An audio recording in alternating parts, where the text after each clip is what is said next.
Starting a family can be an exciting time for newly married couples, from buying the crib to coming home and picking out the perfect name. It's a feeling like no other, but one woman was robbed of that chance. She was pregnant and trying to sell her car when she was killed.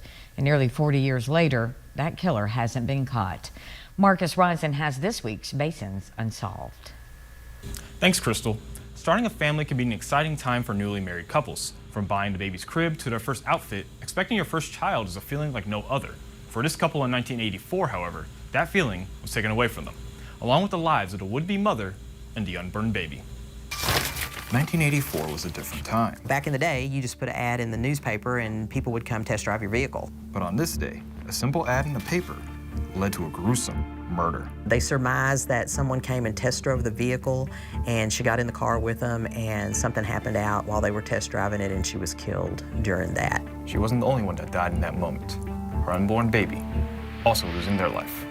That hadn't even started. This is the story of Janet Gregston.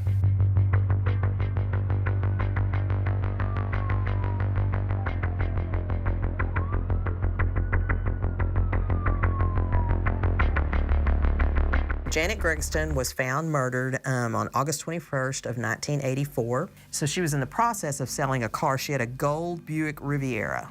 We think the perpetrator went over there acting as if he was interested in buying the car. And we believe she willfully got into the car with him to let him test drive the car. And he stabbed her several times before she was able to exit the car. She starts running down the road up onto the loop, and he jumps out after her, runs her down, and stabs her there on the side of the road. The murderer didn't even take the car. The vehicle was subsequently found in a neighborhood afterwards. You have no idea what the motive is for someone that's going to kill someone. You know, they just, I mean, some people are just wired wrong. The one thing on this case's side, witnesses.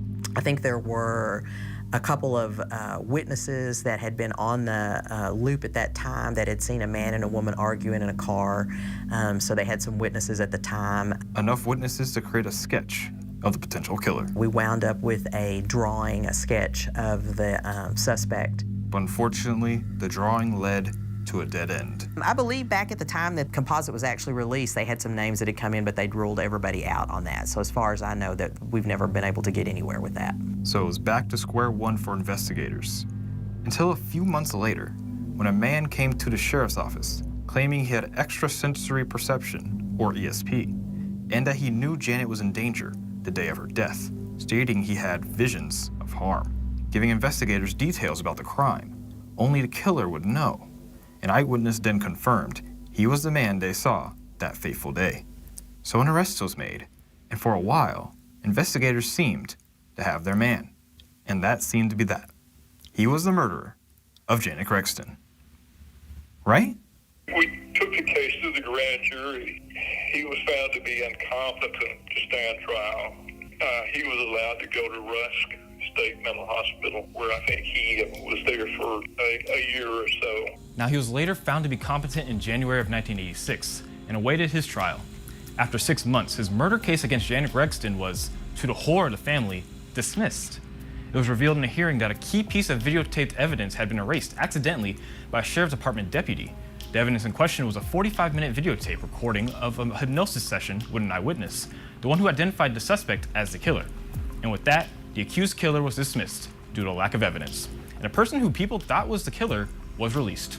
And next thing I know, he was released back into the public. So the case was once again back at square one.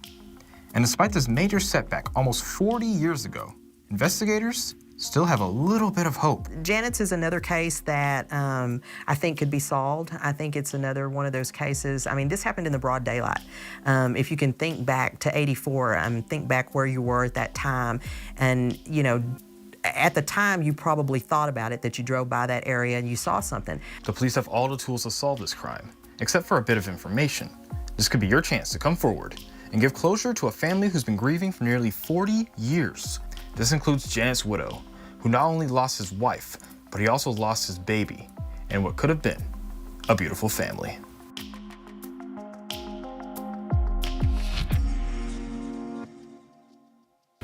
Next year marks 40 years since the murder of Janet Gregston, and the family still hasn't gotten any answers. If you have any information, make sure to contact Odessa Crime Stoppers at 432-333-TIPS.